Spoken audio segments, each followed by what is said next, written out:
அனைத்து அன்பு நண்பர்களுக்கும் வணக்கம். நிறைய பேர் என்னால ஆண்டர்பிரனர் ஆக முடியுமா அப்படிங்கிற கேள்வி என்கிட்ட கேட்டாங்க. அப்போ அதுக்கான பதில், எனக்கு தெரிஞ்ச ஒரு பதில் நான் சொல்ல விரும்புறேன். என்ன அப்படின்னா, முதல்ல ஒரு ஆண்டர்பிரனர் ஆகணும் அப்படின்னம்னா முதல்ல தன்னம்பிக்கை வேணும், சுய ஒழுக்கம் வேணும். இது ரெண்டுமே ரொம்ப முக்கியம். இது ரெண்டும் இருக்கிறவங்களால உறுதியா ஆண்டர்பிரனர் ஆகி ஒரு தொழிலதிபராகி வெற்றி அடைய முடியும்.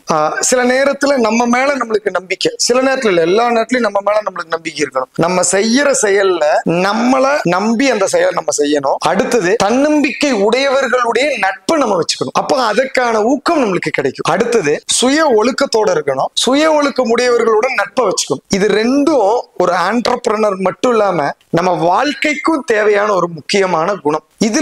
இது இருக்கிறவங்க தான் ஆண்டர்பிரனர் ஸ்கில்ல வின்னும் பண்ண முடியும், வெற்றி அடையவும் முடியும், தொடர்ந்து அந்த வெற்றியை கையாளவும் முடியும். வெற்றி அடைவது எவ்வளவு முக்கியமோ அந்த வெற்றியை கையாள்வது அவ்வளவு முக்கியம். அந்த வெற்றி பெற்றதுக்கு அப்புறம் அந்த வெற்றியை நிலைநிறுத்தி கையாள்வது மிக முக்கியம். அப்போ தன்னம்பிக்கையும் சுய ஒழுக்கமும் தான் ஒரு மனிதனுடைய இந்த ஆண்டர்பிரனர்ஷிப்புக்கு ரொம்ப ரொம்ப ரொம்ப அடிப்படையா நான் பாக்குறேன். என்னுடைய ஒரு பெரிய வெற்றிக்கும் அது ஒரு காரணமாகவும் உண்மையாவே இருக்கு. என்னுடைய சுய ஒழுக்கமும் சுய நம்பிக்கையும் தினசரியும் அதை அதிகப்படுத்துறது எப்படி, அதை அப்படின்னு நம்ம நினைச்சோம்னா ரொம்ப மிக எளிமை. நம்ம செய்யற வேலைகளை நம்ம கவனிக்கணும். நம்ம அடுத்தடுத்து என்ன செஞ்சா என்ன நடக்கும் அப்படிங்கிற தெளிவு நம்மளுக்கு இருக்கணும். இந்த ரெண்டு தெளிவும் இருக்கையில நிறைய சேலஞ்சஸ் வரத்தான் செய்யும், நிறைய பிரச்சனைகள் வரத்தான் செய்யும். ஒவ்வொரு பிரச்சனைகளும் நம்மளுக்கு பெரிய வாய்ப்பா மாறும். நம்ம ஒரு பெரிய தீர்வை கொடுக்குற ஒரு இடத்துல இருப்போம். சில நேரத்துல பிரச்சனைகள் நம்மளை மீறி போற மாதிரி இருக்கும்.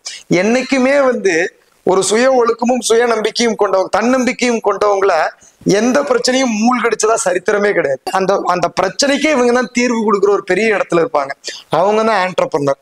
ஸோ நம்ம கிட்ட இந்த ஸ்கில் ஏற்கனவே ஆண்டவன் இதை இன்பில்ட்டா கொடுத்துருக்காரு. அதை நம்ம டெவலப் பண்ணிக்கணும். ஆண்டர்பிரனர் ஆனா இந்த ஸ்கில் டெவலப் ஆகும். இந்த ஸ்கில் இருந்தாலும் ஆண்டர்பிரனர் டெவலப் ஆகும். ஸோ ஆண்டர்பிரனரா இருக்கணும் அப்படின்னாலே இந்த ரெண்டு ஸ்கில்லும் இருக்கணும், அல்லது இந்த ரெண்டு ஸ்கில்லையும் வளர்த்துக்கணும். இந்த ஸ்கில் இருக்கிறவங்க கூட நம்ம சேரணும். அப்படிங்கிறது ஆண்டர்பிரனருக்கு தேவையான குணநலன்கள் அப்படிங்கிற ஒரு தலைப்புல நான் சிந்திக்கும் போது நான் செயல்பட்டு வர்ற என்னுடைய கருத்துக்களை கண்டிப்பா நான் பதிவிட்டு இருக்கேன்.